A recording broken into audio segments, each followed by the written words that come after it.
on the Wisconsin Vegetable Gardener Radio Show. We're going to discuss the importance of leaves in your garden, how they can benefit your plants come next year, as well as getting your tomatoes ripened before the first frost happens. And we'll go to Chicago, Illinois, and speak with the seed keepers, Carol and Carrie, on seed-saving techniques and the importance of carrying on those traits from the plants you're currently growing, as well as your garden questions and our garden answers. Garden Radio's on the air, and it all starts right now. You're tuned in to the only vegetable gardening radio show in Milwaukee, with your host, Joey Baird, who grew up in the country but now lives closer to the city, and Holly Baird, who has always been a city girl. Combined, they have over 25 years of gardening experience, who believe in simple gardening practices. A gardener for all gardeners, founders of the WisconsinVegetableGardener.com, where they created over 800 how-to garden videos to teach others how to grow more of what they eat. Join them for the next hour as they discuss vegetable gardening and more. It is the Wisconsin Vegetable Gardener Radio Show on 860 AM WNOV 860 and W293CX 106.5, wherever you may be listening, however you may be listening, whether on those particular stations, the TuneIn app, the Simple Radio app, the WisconsinVegetableGardener.com radio tab, or anywhere in between. We are live in Milwaukee, Wisconsin. I am your host, Joy Baird. Beside me is my wife, co-host, best friend, and gardening partner, Holly Baird. The WisconsinVegetableGardener.com is your destination for 1,000 plus garden videos, Twitter, Facebook, Instagram, a whole lot more. And you can find previous full-length shows of the radio program here under the radio tab and in-studio video, as well as podcast form and highlights of the show on the highlight tab on the right-hand side, and a lot of navigation, a lot of information there on the website. The show is made possible by the great companies and sponsors you'll hear throughout the program, especially Nasala Kombucha is the executive sponsor of the Wisconsin Vegetable Gardener Radio Show. Nasala is made in Wisconsin with local tea and natural herbs. Look for it in the refrigerator aisle at your local grocer.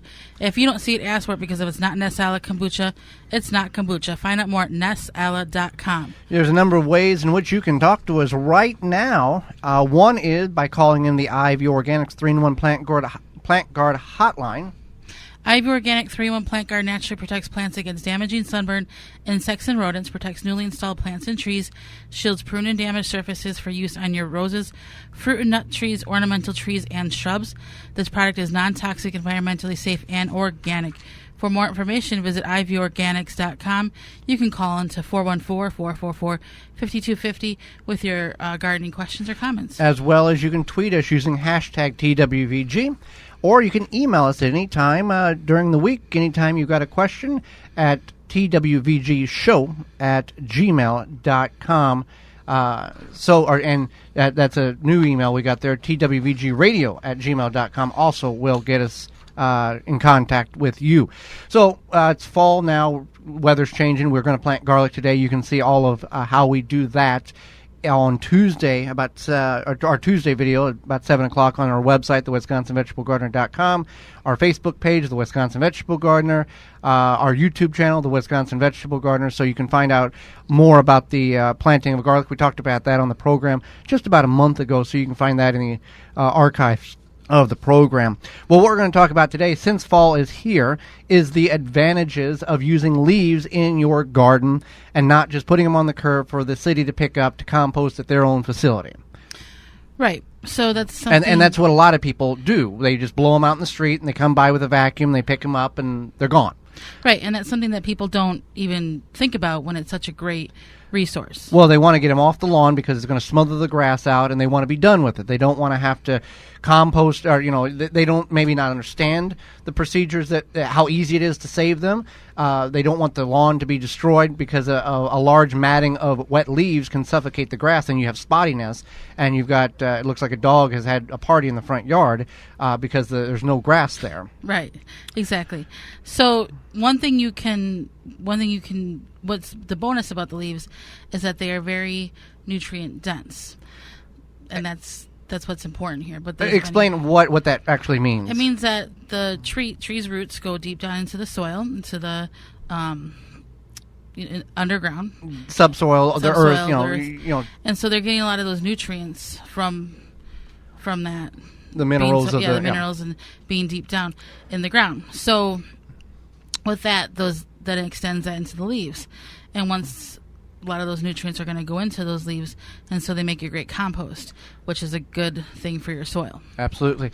Now people. We're one of the people in this category that we use all the leaves we have available on our property, and we'll get into all the different ways you can do this. But also, we will. There are people who will pick up bags of leaves of those individuals who just put them on the curb for the city to pick up during the specific pickup hours. They'll put them all in the back of the truck, take them home, and put them in their garden or compost pile.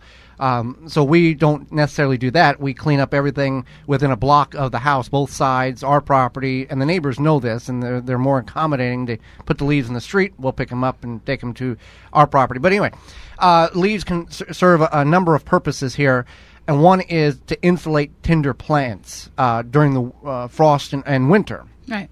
So about a 6-inch blanket of leaves can protect some plants from winter, wind, and cold. So you could do things like carrots, kale, leeks, and beets, and then you can harvest them all winter. Amish is very popularly known for doing this. They will cover big mounds of leaves over those types of plants over the winter months and actually create a miniature refrigerator to the point where it stays cool enough in the ground underneath the leaves, but not so warm that the plants continue to grow, and not so cold it freezes them solid in a block of icy soil. Right. So that's one way of doing it. Also, the one that we talked about a little bit earlier was the benefit of the putting them in your compost pile. Definitely. So what they do is they're carbon rich, which means they have just really great nutrients. And carbon, there's two different materials categories for your compost. So carbon is the brown, such as leaves, twigs, even dry material, and then nitrogen is things like grass clippings, green yard waste, anything of that sort. Kitchen scraps, coffee grounds actually is in that category. So that's going to be well. the more nitrogen, or known as the green.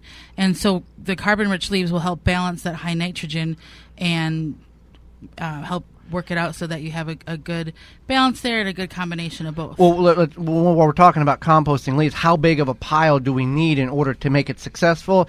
Realistically, as big as you possibly can make it. The book, quotation marks, the book says 1 cubic yard, which is like 3 foot by 3 foot by 3 foot cube, is what is recommended to have a good balanced compost pile. But again, you don't have to have it that big. It's whatever type of compost pile you have, as long as you're composting, it may take longer or it may take shorter period of time based on the size and the ratio. Whatever right. fits for you. Right. Essentially. And whatever is going to be your need. If you don't have a large garden, you probably shouldn't make your compost pile half of your backyard. Yeah. So kind of think about that. Well, let's talk about the improving of the soil by using the leaves, and this is where we utilize 99, almost 100% of our leaves here in this particular method. Right. So the soil is the lifeblood of your plants, and you want to always make sure that your soil is going to be healthy and something that your plants will be able to, in our opinion, chemical free, yeah, and something that your plants will be able to live off of. That's their food, is the soil, or what's in the soil. So you can mix these shredded leaves right into your garden, especially in the fall, and next spring your soil will be nice and healthy.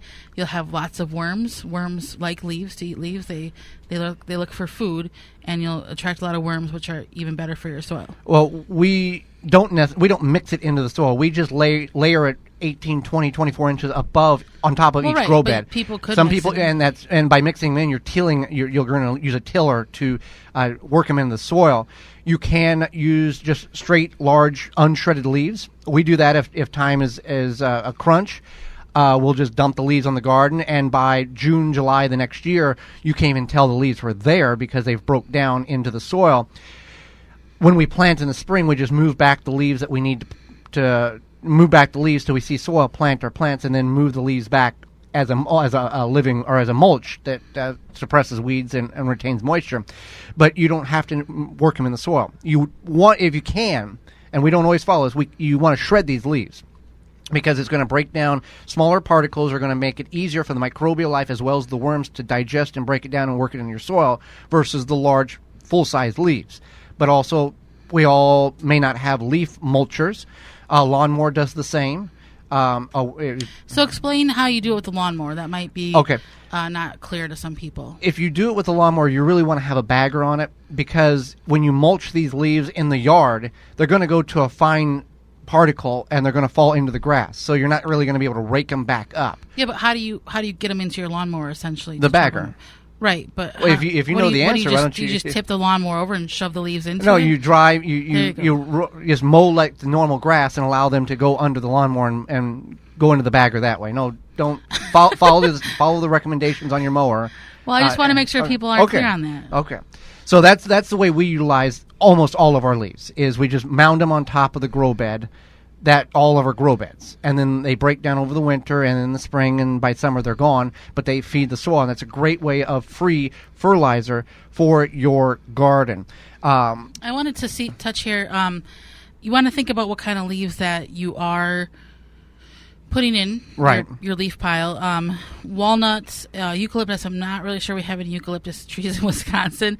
I believe that's more subtropical. And then camphor, laurel leaves. They can contain substances that will inhibit plant growth, so you would want to compost them separately before you would put them in your garden. Or just not even worry about those at all. That would be the best thing to do. Just not even worry about.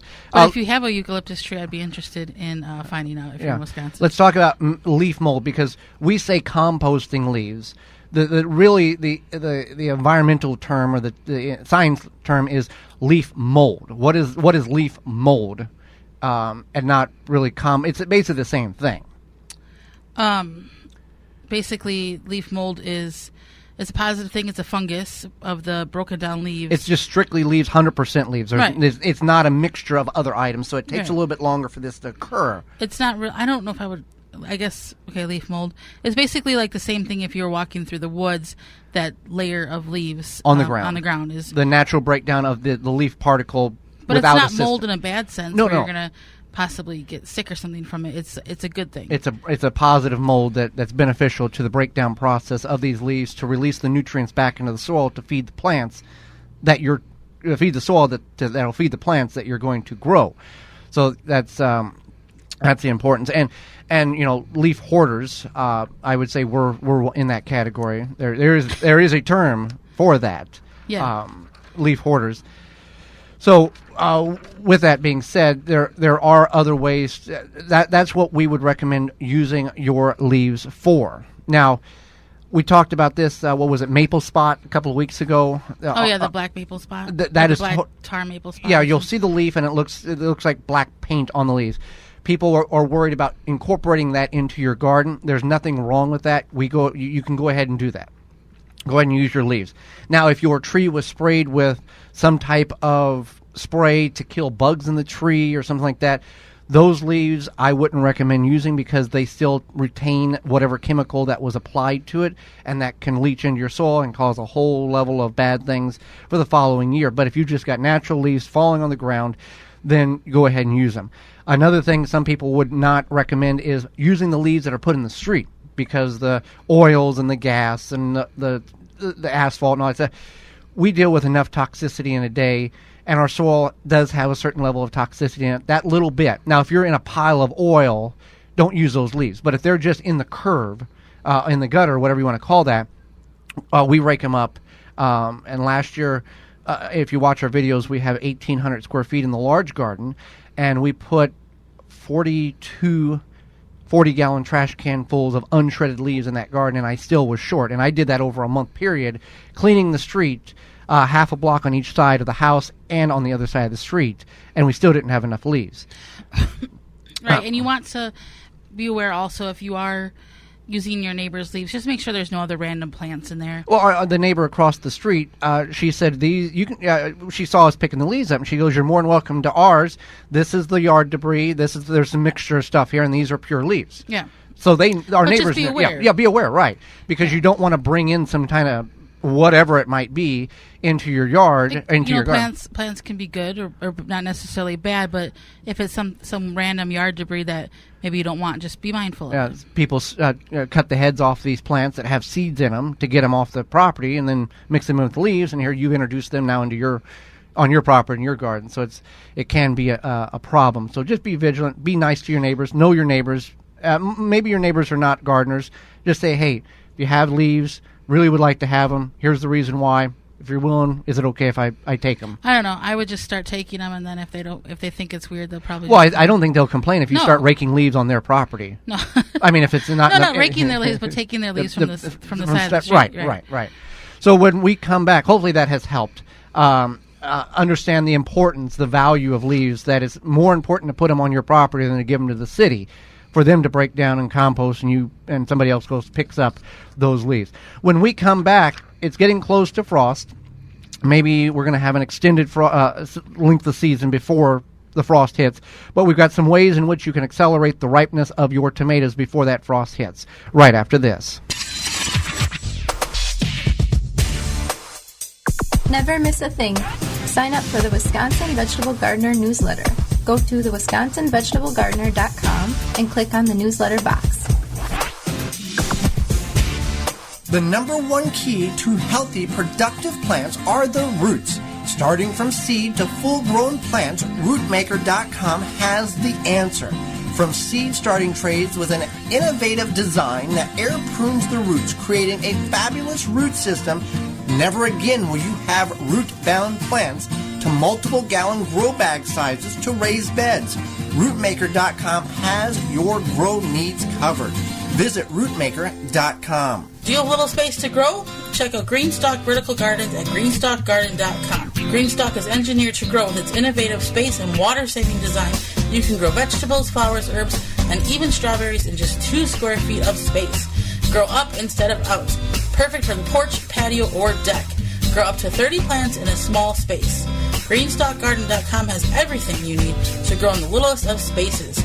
Proudly made in the USA. For more information and to purchase, visit greenstockgarden.com. Beans and Barley Market and Cafe, a neighborhood specialty grocery store for the East Side and Greater Milwaukee area, where you can find all you need, from fresh produce to bakery to organic frozen dinners, from wine to fresh squeezed carrot juice. A health food store with hundreds of products, vitamins, supplements, bath and body items, magazines, cards, books, and a knowledgeable staff. Catering available, open daily at 8 a.m. The restaurant serves breakfast, lunch, and dinner 7 days a week with a menu of good, healthy, homemade food, including vegetarian and non-vegetarian specialties. 1901 East North Avenue, Milwaukee, 414-278-7878, and online at beansandbarley.com. I want a garden center that listens to and understands my needs. I want to buy my gardening products from a local business with strong ties to the community. All I want is a garden center that truly values their customers. It seems like everyone is selling plants these days, but I'm having a hard time finding quality. I take pride in my garden, so I want my garden center to take pride in their products. Where will you be going for all of your gardening needs this season? Blue Mel's Garden Center. We are your answer. Blue Mel's, 4930 West Loomis Road, 414-282-4220. Now back to the Wisconsin Vegetable Garden Radio Show with your hosts, Joey and Holly Baird. The Wisconsin Vegetable Gardener Radio Show, the WisconsinVegetableGardener.com, your destination for over 1,000 plus garden videos, Twitter, Facebook, Instagram, and a whole lot more. And you can still get peaches and winter citrus here coming to the Milwaukee area at tree-ripe.com. If you like fresh produce delivered right to your neighborhood, you should check out Tree Ripe Citrus Company. You can find out where to pick up the top quality produce from tree-ripe.com. They have beautiful, tasty peaches and sweet, juicy blueberries, and that really fresh citrus will be coming in winter. If you're sick of lackluster produce from your local grocer, True Ripe has what you need. They come right to a stop in your neighborhood, fresh off the truck. For location and schedules, you can visit tree-ripe.com. They have locations all over, including Iowa, Upper and Lower Michigan, Minnesota, Illinois, and right here in Wisconsin. Tree-ripe.com is your go-to for the freshest produce around. Well, as the summer has dwindled away and the leaves are changing, we still have tomatoes on the vine. Now, we probably should have covered this topic about a month ago, but it still will work right now. Tomatoes are frost sensitive, which means when the frost hits, they will die. That's what's going to happen. Okay. Yeah, they're essentially a tropical plant. Correct. So they're not going to stand up to frost. Now, there is some ways to prolong the life of your tomato plant, and then there's a number of ways here in which you can accelerate or help the tomato to ripen on the vine. Those green ones you still have on before the frost or even after the frost. So number one, our average frost here in Milwaukee we're in zone 5A, 5B, based on where you're at, is between October 11th and October the 18th. Now that an average. That's the average of the last 10 years calculated. Now last year we didn't have a frost until in our area, in our garden, until I think it was November the 18th is when things shut down there. But some ways you can accelerate or prolong the life of your tomatoes is by covering them when frost is going to come. Right, especially if it's just going to be a light frost. You still, because we sometimes get that one light frost in the beginning of October, and you might still have a lot of good possible tomatoes on there. You don't want to necessarily go take all the tomatoes off the plant. You can cover them with like a bed sheet or some type of row cover, so that they can be protected from that one light frost. If you're going to do a bed sheet, which is the cheapest, because that's be sure everybody who's using that bed sheet is going to miss it that night. You want to cover the plant to its entirety, and then cover, make sure you put it weight down the edges so that it doesn't blow up. Some rocks or bricks or something. Right. And then in the morning, this is done right before dark. In the morning, remove that because the frost will already have occurred, so that plant doesn't get suffocated and hurt. It's because it's a lack of sunlight. Now, row covers are a different thing. We're just specifically talking about bed sheets if we're going to do it that way. You're wanting to protect the cover of the plant. Now, you don't want to use plastic. The reason being is plastic doesn't allow the plant to breathe. If you use plastic, any place where the leaf and the plastic touch, it will kill that portion of the plant. Right. So if you do it right, plastic, if you do it like a frame, that's fine. You can, you want to tent it or frame it or something like that. But you're safest with some sort of cloth, like a bed sheet or something similar. Right. So once we've got that established, tomatoes take between 20 and 30 days after the flower after you visually see the flower to form a fruit based on the size of that particular variety of tomato. So if you've got tomatoes on the vine right now and you're wanting to ripen, here's some ways in which we can accelerate that ripeness. One is to cut back on water. We don't have to worry about that. It doesn't rain much here anymore. But if you're watering regularly, manually, cut the water off. What you're doing in a lot of these steps is stressing the plant out to where the plant goes, I'm not getting the necessary water or nutrients I need. I've got to put on the fruit to produce the seeds internally to carry on the traits of the next generation. That's what all plants do. End of story. That's how that works. So cutting back the water. You can also... You can trim back... The growth tips. Yeah, the growth tips. There you go. That's going to put the energy to the fruit. So you want to you be able to see the growth on the top of the plant, the side of the plant. You just don't want to cut off those stalks where the tomato is located on. You want to cut off just the green stalks, and that's going to stop the vertical growth and, again, stress the plant out in order to help put more ripeness into the fruit. Right. So and then you can also cut the roots 3/4 of the roots 4 to 6 inches from the base. So you would take your shovel, your garden shovel, your garden spade, and just go down. It's okay.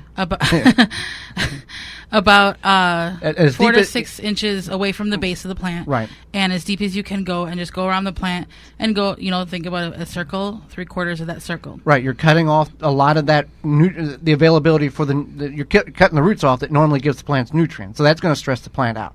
If you don't want to cut it, the plant that way, you can simply go to the bottom, the base of the plant, and then pull vertical enough to where you can start hearing things tear, and that will work as well because you're going to rip some of those roots apart and cause the plant to stress more. Right, and so you're basically forcing it to stress out, and then because as we've mentioned before, plants don't care about us. Their whole desire is to reproduce. So if they're feeling stressed, they're going to start to make sure that's what they're doing, and that would essentially mean the tomatoes being ripened so that they can be part of their reproduction process. Now, again, this is you want to do this 30 days before your last average frost. We're too close to that right now, but you can still do this with the acceleration with the accessory of covering the plants if frost is apparent. And if we've practiced with these methods, they do work. But also, we are the kind of gardener that we want to go as long into the season as possible. Some people are done at Labor Day. Last year, we ran all the way into mid-November, and we left a lot. There was some green tomatoes on the plant. Now, if you have green tomatoes on the plant, what can we do if the frost has already occurred or it's going to occur? If it's going to happen, like for example tonight, you want to go ahead and harvest your tomatoes now. You don't want to wait until the frost has happened and then harvest your tomatoes. Like a heavy frost, you mean? Yes, Or you're yeah, not gonna killing cover frost. 'em? A Yeah, killing frost. Yeah, you want to harvest your tomatoes Prior to the frost. Right. Otherwise, if it was a really hard frost or a possible freeze, it can damage the fruit itself. Would damage the fruit, and that's something you don't want either. And we had late blight last year, which hurt a lot of the fruit that we had that was trying to ripen, because the late blight is the airborne pathogen or particle, the disease that actually embeds itself on the skin of the fruit, and it's not edible, it's not cannibal, it's not even compostable. First of all, right? No, it's not good. So what can we do with some of these green tomatoes? If you have these green tomatoes, you can lay them out by like a sunny window, and they will ripen. They're not going to have the intensity flavor. No, they're not going to have the intensity. It's going to be a red tomato. Or a green or a white tomato, or whatever color it's supposed to be. It's going to be that color, but you're not going to have that. No, it's going to taste like a store-bought tomato. Yeah. So what we've done in the past is we've made salsa with them, because then you're adding other things. Juice. Right, juice. You're adding other spices, herbs, other vegetables, and it gives them some flavor. Now we're missing a big one here: fried green tomatoes, which I don't like, but you have some coworkers that love fried green tomatoes. Right. So if you have coworkers or yourself, you could also do like a green salsa, like a salsa verde. That's an option as well for the green tomatoes. So, and there's that's like a canned green salsa. Isn't well, that what you could just do it fresh too. Okay, but you can preserve that in the canning procedure. Right. Okay. And then if you have some tomatillos, you can use both and make that green salsa. Right. And with the tomatoes, we didn't have, and we talked about this last week on the program, we didn't have good tomatoes this year for a variety of different reasons. You can find that replay on the website.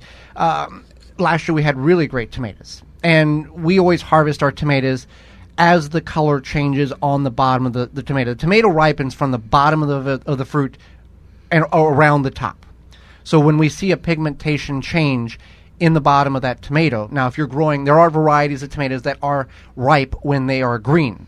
This doesn't apply to that, because that's a whole nother realm of understanding when it's ripe. We're talking about red tomatoes, white tomatoes, purple tomatoes, yellow tomatoes, pink tomatoes. The tomato ripens from the bottom up. So when we visually go through the tomato patch and look and see if there's any color change at the base of that fruit, and if there is, we will go ahead and harvest it early for a couple of reasons. Because it can, bugs can get in there and destroy it like the day before. We feel confident that if it's in the house on the shelf ripening, it's not going to get taken or destroyed by something. And the flavor is still there with those because the pigmentation is already being changed. It's not like we're trying to alter the change of the color inside the house.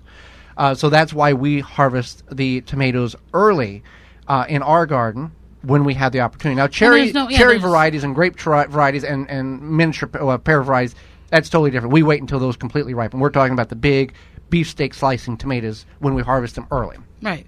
And so if you do have to harvest your tomatoes early for frost purposes, what you want to do is, if some do have some color on the bottom, let those ripen, save those for maybe something more of a fresh tomato type thing, and then the ones that may not be red or whatever color showing signs of ripeness on the bottom, then you want to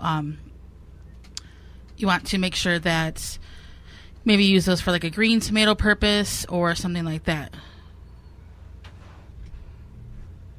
So with that being said, a lot of season is over for the tomatoes, and then we have the opportunity to figure out what to do next year to make the tomatoes better than what they were this year. And we've learned our lessons on that.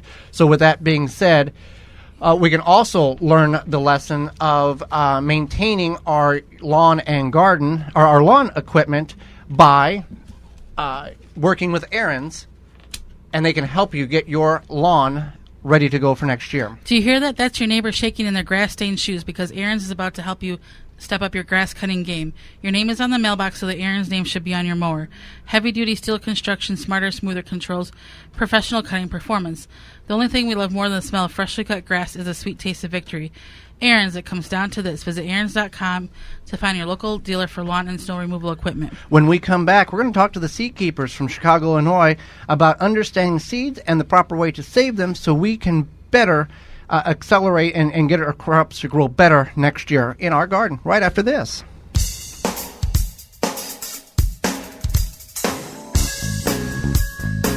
Have a gardening question? Email Joey and Holly at twvgradio@gmail.com.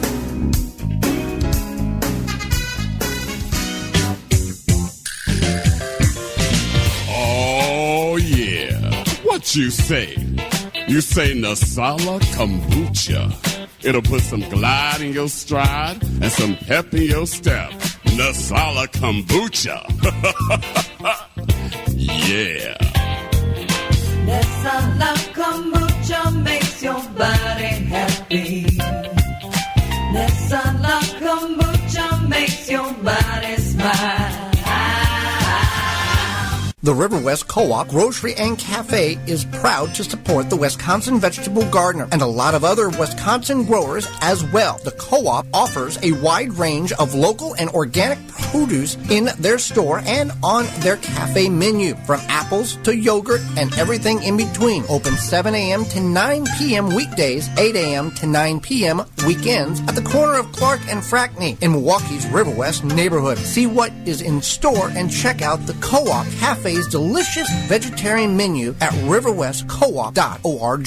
Mycorrhizae is a beneficial fungus from PlantSuccess.com that will greatly increase your plant's germination ability and a healthier root structure. You can increase seed sprouting, root growth, and general plant germination. Mycorrhizae can be used with hydroponics, root cutting, seed sprouting, cocoa coir, and soil. PlantSuccess.com carries powder, granule, and tablet forms of mycorrhizae. Increase the level of mycorrhizae in your soil for your plants to give them the optimal opportunity to produce an incredible harvest. For more information and to purchase, visit PlantSuccess.com. Garden seeds do not have to cost a fortune. Just 99 cents at migardener.com. With over 300 varieties of non-GMO, heirloom, and organic flower, vegetable, and herb seeds available year-round, pay less and get more seeds. Shipping as low as $2.50. That just makes sense. Go to migardener.com for seeds and gardening needs, tools, and special blend fertilizer. migardener.com. It's that simple. Family owned and operated. Now back to the Wisconsin Vegetable Garden Radio Show This is not a drill. with your hosts, Joey and Holly Baird. It's the Wisconsin Vegetable Gardener Radio Show, the WisconsinVegetableGardener.com. That's your destination for all things gardening. Twitter, Facebook, Instagram, 1,000 plus garden videos, and a whole lot more. You can spend a lot of time. You can check out all of our Canning What You Grow videos and all of that under the Watch tab on the upper right-hand corner of the page. We can also check out the official garden center of the Wisconsin Vegetable Gardener Radio Show, Blue Mel's, where they have their fall items now: pumpkins, gourds, mums, bulbs, kales, as well as they're still doing landscaping. So if you need some landscaping done, you can give them a call and come out and you can tell them what you want them to do. They also can do lawn care for the rest of the year, as well as get that ready for lined up next year. If you're tired of cutting grass, you want to sell a lawnmower and be done with it, they can do that as well. Where can you find all of this at? You can go to Blue Mel's at 4930 West Loomis Road in Greenfield. They're just south of Layton. You can call 414-282-4220 or go to bluemels.com. As well as they have a coffee shop for you parents, as well as a playground for the kids. So then get a little separation going on. And the playground's safe. They've got that mesh rubber stuff that you can, fall on, never get hurt type of thing. I don't know which rubber, recycled it's like, tires. Very, very cushiony. Yeah, so it's a great place to get away from life for a while. Well, let's go to the Ivy Organics 3-in-1 Plant Guard Hotline, Holly, and bring on our next guest. We're going to Chicago, Illinois for this. Carol and Carrie are the owners and founders of the Seed Keeper Company. Residing in Chicago, their mission is to provide innovative, useful, and informative gardening products that inspire the innate desire of people to work the earth and to assist their goal to make the environment a better place by adding value through beauty and bounty throughout the harvest. Together, they developed a seed filing system for seed packets and captured seeds complete with tips and seed planting accessories. Welcome to the program, Carrie and Carol. Hi. Well, thank you so much, ladies, for taking some time out of your busy day to join Holly, myself, and all of our listeners to share some of your seed-saving knowledge with all of us. That's a pleasure. We're glad to be here. Well, now, of all the things that you ladies could have focused on in the gardening realm of outdoor activities, you chose seeds. And why did you choose seed saving and seed keeping as your goal and focus? Well, I guess, what do they say? Necessity is the mother of invention.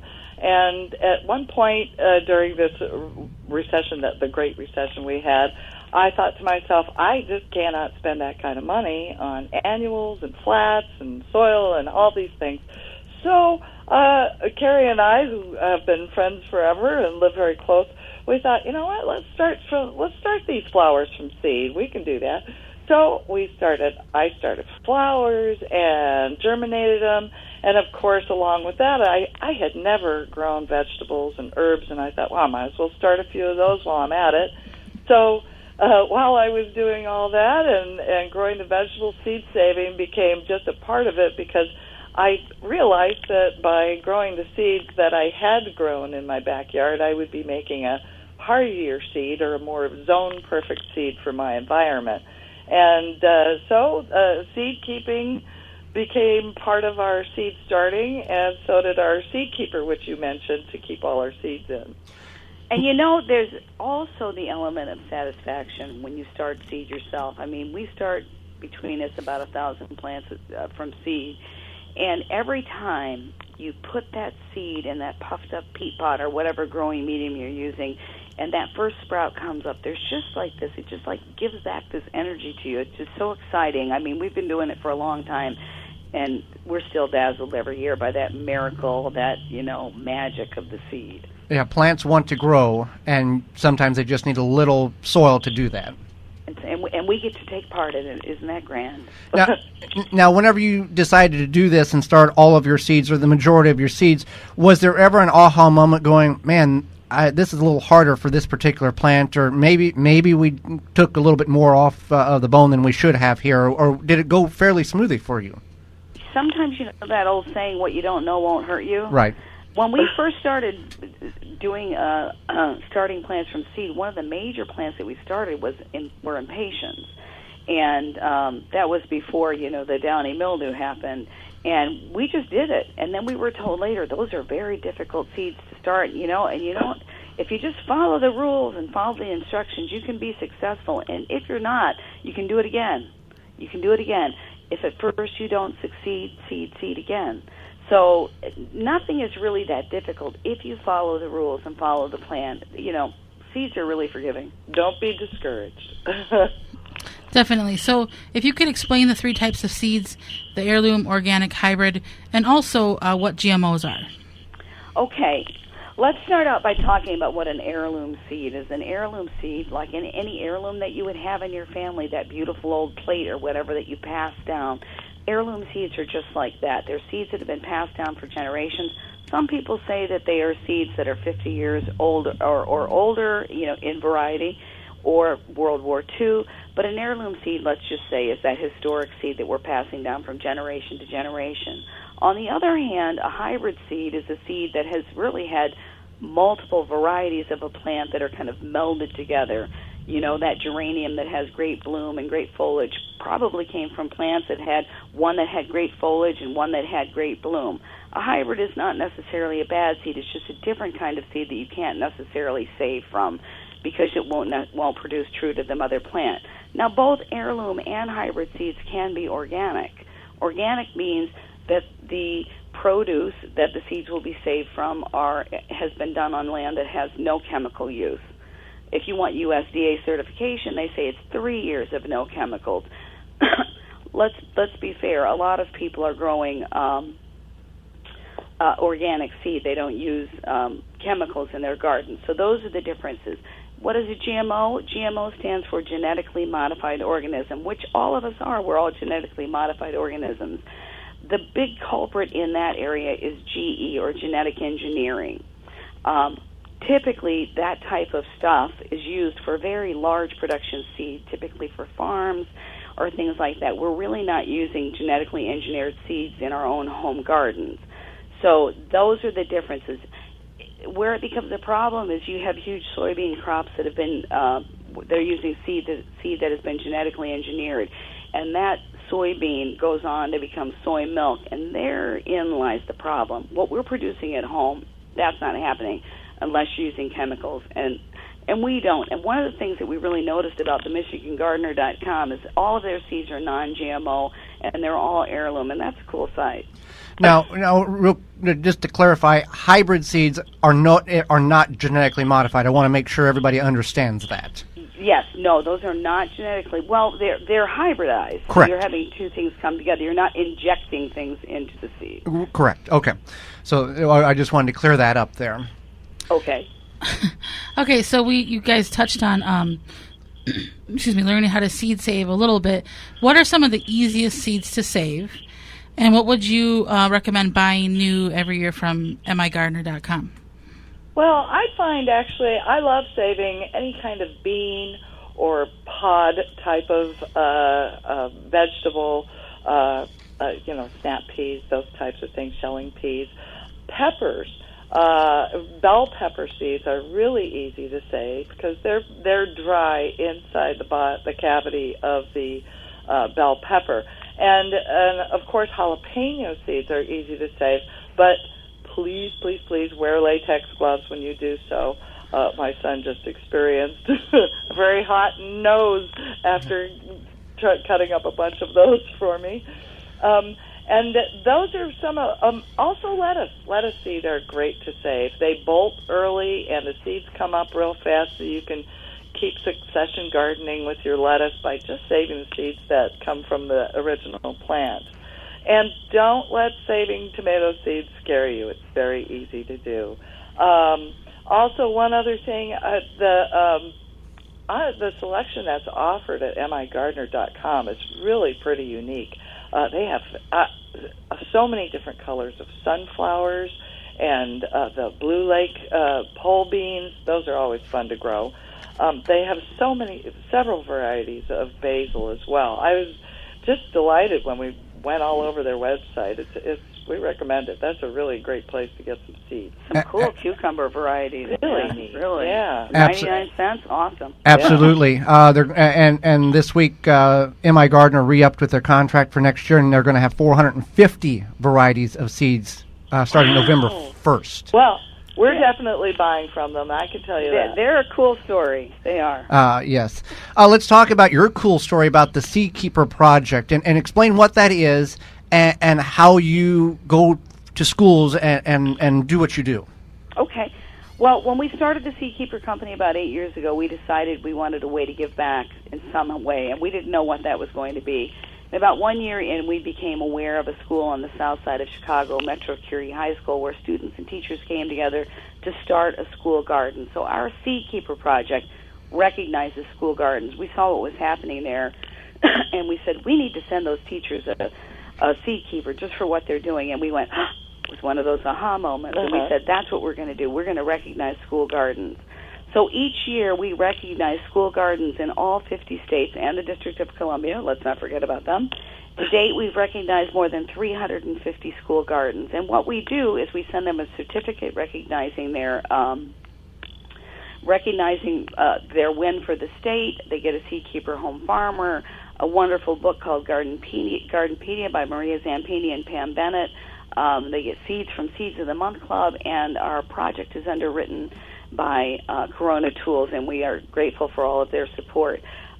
School gardens are marvelous. They do so many things for students besides the obvious. You can tie them to curriculum for science and math, but we love what they do for kids. You learn process. You learn a love for nature. You learn how your food is grown, and you learn how to appreciate it at a much younger age. So school gardens are fabulous. We do this every year for 5 weeks. We put up 10 states. They're in alphabetical order, so you can kind of figure out where you're going to fall in that. Our project this coming year is going to start on Monday, January 28th. So what you'll be able to do is you'll be able to go on our Facebook page and nominate a school garden from your state if it's up for that week. And at the end of the week, we tally them up. The winner for that state is the winner for the Seed Keeper Project, say for Illinois or Wisconsin. Well, I want you to share the story, Carrie, of the correctional facility, the school. If you can share that story about the kids that just were amazed by the school gardens, if you would. Right. The Southwest Idaho Juvenile Detention Center probably is not a real happy place when kids are getting there, you know. I'd be scared if I were going to juvenile detention. Well, there's a marvelous warden, as they would call him, I guess. Really, he's like the school principal. And he said, you know what, we need to start a garden here. We need to give these kids some hope. And so they started this marvelous garden, and after the first year, they donated over 1,000 pounds of produce to the local homeless shelter. And those kids felt great, and we just thought that was such a marvelous story, you know. In a place that might be bleak, you learn something, and you walk away from that having, you know, maybe you get in touch with yourself, you get in touch with other people, you learn that you can do things, that you can have a positive impact on society, and we just think it's a very, very cool thing, and our hats go off to them. And the funny thing is, we awarded them. They were one of our first years. And we got a letter back from the principal, let's call him that, and he was just so excited that we recognized their garden, and we went, you know what, we're the winners here. When people teach children how to garden, they carry it on, and they may not do it forever, but they understand it and the impact that food and plants have on our society. Definitely, indeed. Now tell us where you can find more about you and where to buy all of your lovely products. Absolutely. Well, like Carrie said, when we do our Seed Keeper project, we encourage everybody to visit our Facebook page. You can find us on The Seed Keeper Company on Facebook. And on Instagram and Twitter, we're quite active every day on these forums. You can find us at @SeedKeeperCo. And we, of course, would love for you to visit our website, which is www.seedkeepercompany.com, and you can shop for all our wonderful seed keeping and growing goodies there. And please don't forget, we're going to be in Madison, Wisconsin for the Garden Expo in 2018, which runs from February 9th to the 11th, and we're in a corner booth this time. Yahoo! So we'll be in booth number 307. And also in March, we'll be at the Chicago Flower and Garden Show. We encourage everybody to get out there. It is a great getaway when you're a little tired of winter, and we all get a little tired of winter. Take in a show, enjoy the sights of Chicago, and come to the Chicago Flower and Garden Show. And that will be from March 14th to the 18th. And we have a different booth there as well. So we really look forward to seeing all our garden smiling faces out there at the shows. We hope to see you two there as well. Yeah, we will be at Madison. I don't know if we'll make it to Chicago, but we will be in Madison speaking in February. Perfect. And awesome. Ladies, we greatly appreciate your time, your knowledge, sharing with Holly, myself, and all of our listeners about seed saving and the Seed Keeper project. Thank you. Everybody grow something. Yes, and we appreciate what you do by bringing the garden to people. Well, thank you. Thank you, Carol. And we'll be right back after this with your garden questions and our garden answers. Have a gardening question? You can call into the ivorganic.com hotline at 414-444-5250 right now. Do you have a problem with deer or small herbivores eating your vegetation? There is a natural solution that is safe for your pets and family. Bobex is the answer. An environmentally friendly solution to protect your plants, will not wash off, and is guaranteed. Bobex Deer was independently tested against 9 known competitors and rated 93% effective, second only to a physical barrier. Bobex can be used on all types of ornamentals, trees, and shrubs. Ask for it by name at your local independent garden center. Find out more, visit bobex.com. BOBBEX.com. The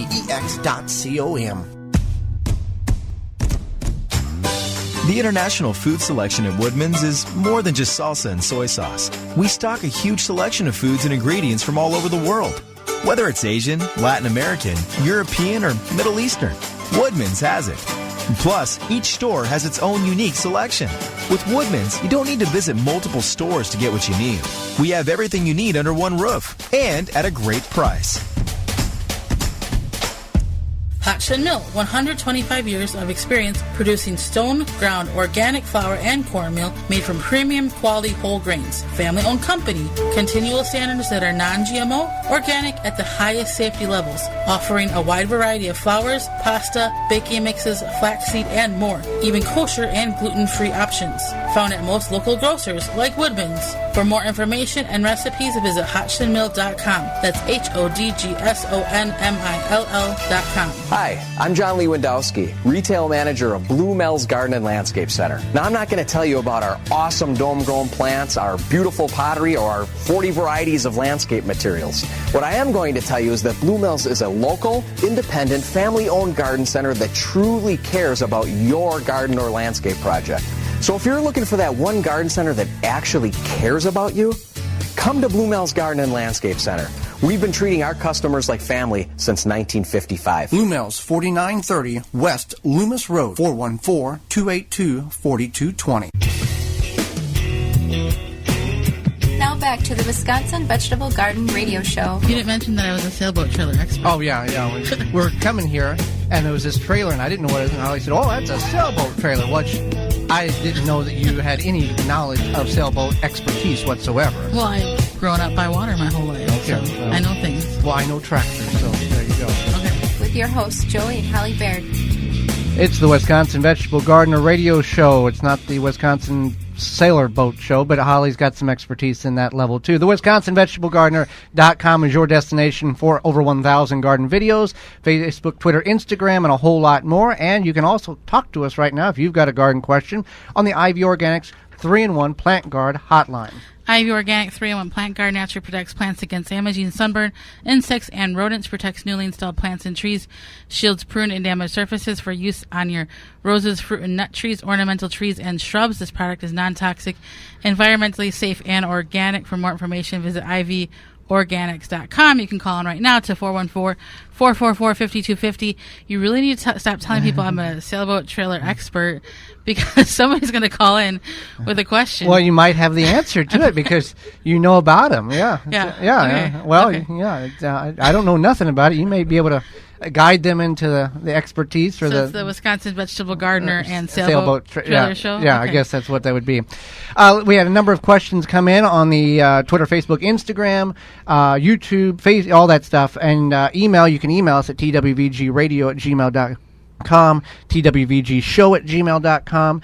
And we had a comment came in about pickled beets.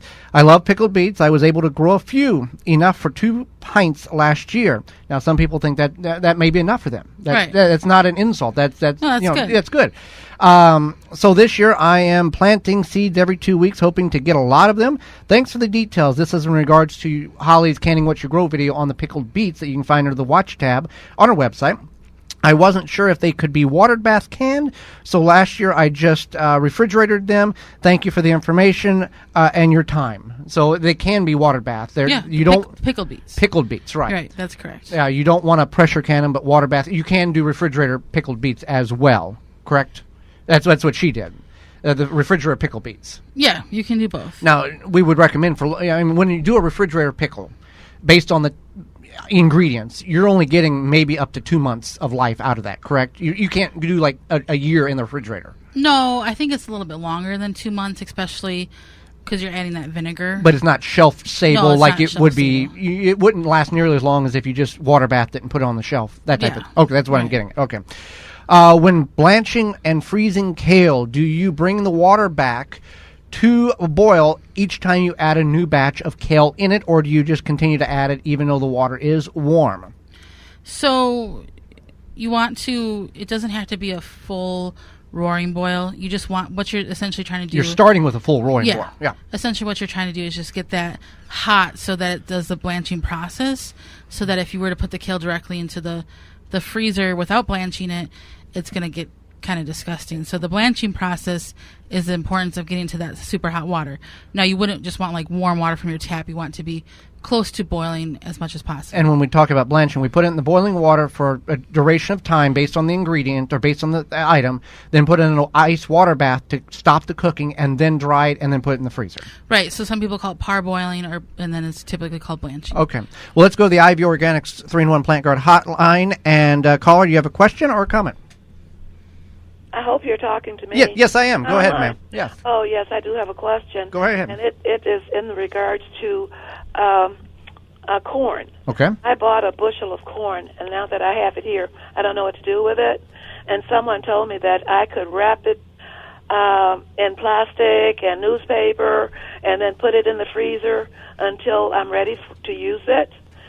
What are your recommendations for me keeping my corn through the year? So what you want to do is you actually want to husk the corn or shuck the corn, get the husk off, and then you can blanch it. You put in boiling water. You'd have to look it up. I think it's about 3 minutes. You put it in the boiling water and then put it in an ice bath.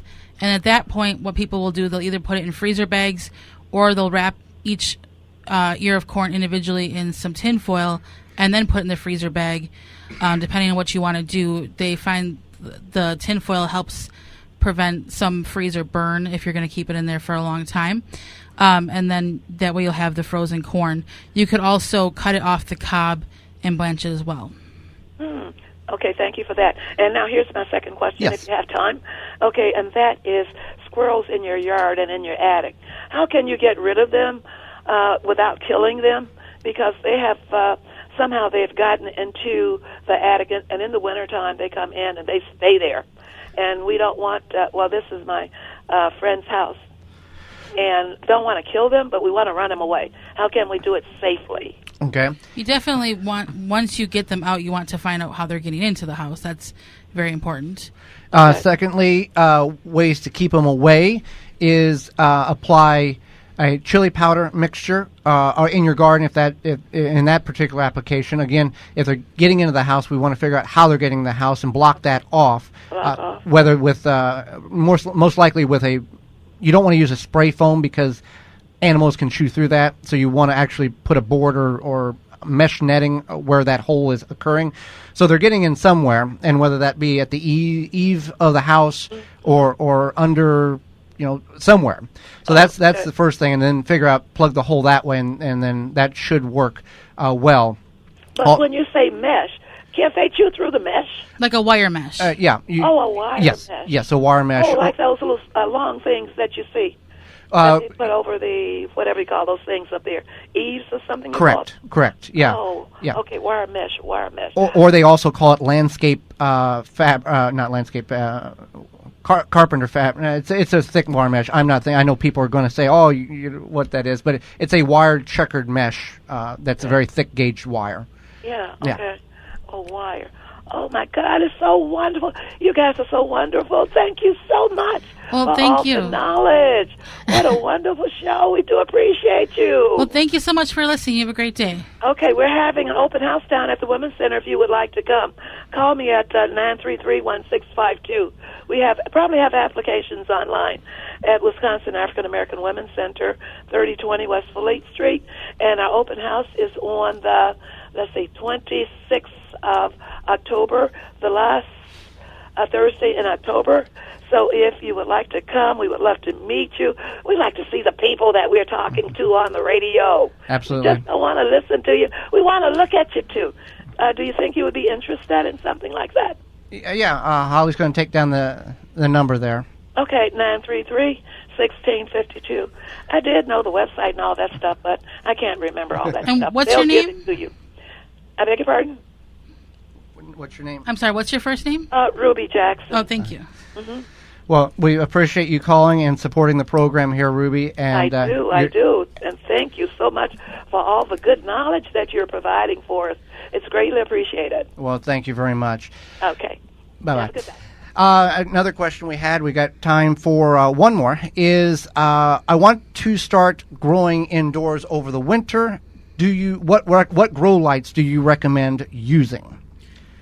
Well, we use Happy Leaf LED, and the reason for that being is because the LED, well, for one, it's a smaller light, but it has a larger coverage, and it doesn't produce heat. It doesn't produce heat, and it's the LEDs are going to last a very long time. How long do they last? 50,000 hours minimal. That's 5.7 years continuous use, and that's just minimal. That's not saying that they're going to blow out at that point. Right. So, and they're not super expensive, and since they're smaller than the LEDs, they're lightweight. So it's kind of ideal, especially if you have a smaller home, you don't have a large area to start your seeds. These are really ideal for that. Well, and you can check out, there's a link on our website on the main page for Happy Leaf LED if you want more information. They got a variety of different sizes. And we appreciate the sponsors you've heard throughout the program, in addition to...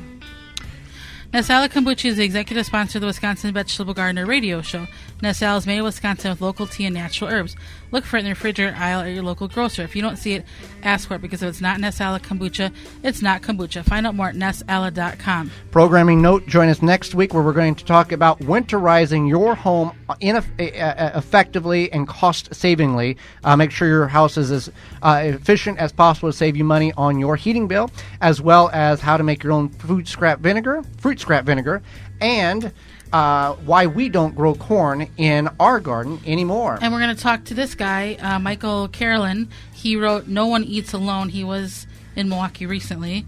So we're going to talk with him. He's an author about this book. Yes. Miss any portion of this show or want to revisit in its entirety, you can find that under the radio tab on the website, thewisconsinvegetablegardener.com, full-length in-studio video and podcast replay. Highlights of the segments and individual interviews on the highlight tab on the right-hand side. Until next week... Holly Baird. I'm Holly Baird. And I'm Joey Baird, and we will see you in the garden.